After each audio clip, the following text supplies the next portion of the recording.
तो दोस्तों रिव्यू करते हैं फिल्म बैकरूम को, जिसे बनाया है यूट्यूब पर वायरल हुए बैकरूम सीरीज़ के क्रिएटर केन पर्सन्स ने।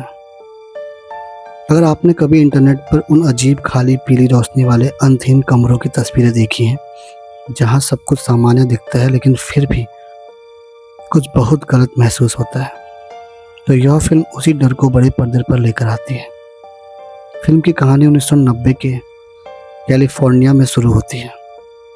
एक फर्नीचर स्टोर में मैनेजर क्लार्क अपनी ज़िंदगी के सबसे बुरे दौर से गुजर रहा है। उसका आर्किटेक्ट बनने का सपना टूट चुका है, पत्नी उसे छोड़ चुकी है और वह धीरे धीरे मानसिक रूप से बिखर रहा है। लेकिन तभी उसके स्टोर में कुछ अजीब घटनाएं होने लगती हैं।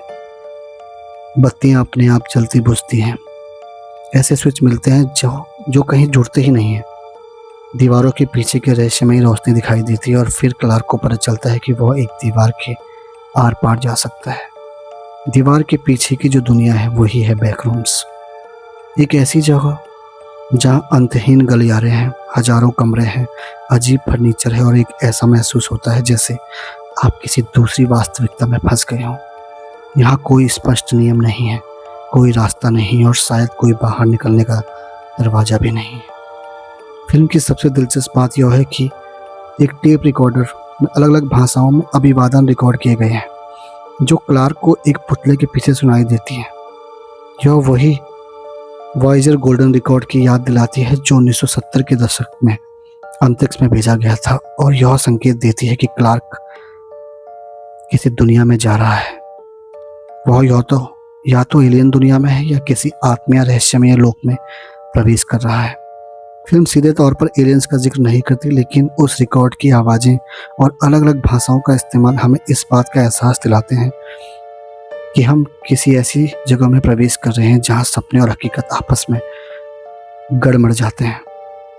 जैसे जैसे क्लार्क इन बैकरूम की गहराइयों में जाता है, दर्शक भी उसके साथ एक ऐसे दुस्वप्न में उतरते जाते हैं जहां हर मोड़ पर बेचैनी है। यहाँ पारंपरिक जंप स्केयर कम है, लेकिन लगातार बने रहने वाला डर आपको चैन से बैठने नहीं देता। प्रोडक्शन डिज़ाइन कमाल का है। पीली फ्लोरेसेंट लाइटें, खाली ऑफिस जैसे कमरे, अधूरी सीढ़ियाँ, बंद रास्ते और दीवारों में फंसी हुई कुर्सियाँ तथा पुतले, सब कुछ ऐसा लगता है जैसे किसी बुरे सपने को वास्तविक रूप दे दिया गया हो।